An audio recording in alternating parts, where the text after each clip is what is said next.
มาพิษงูแต่บ่ไป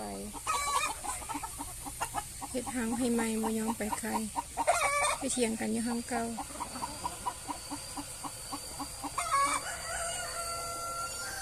ห้างเก่าเครื่องเต็มแล้ว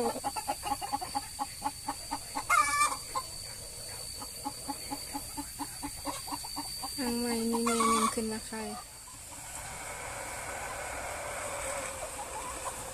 ท่วงเหียงเท่าเหียง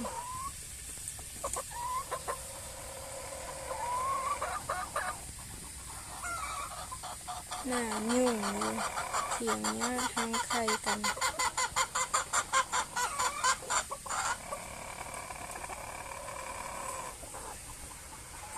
ขึ้นไปอีกแล้วไปพิษกันอีกแล้ว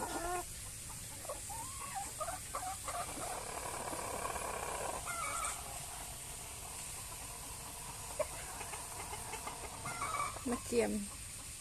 ขึ้น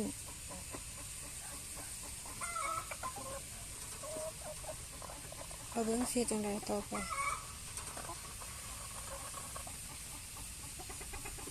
กันญาติทางใคร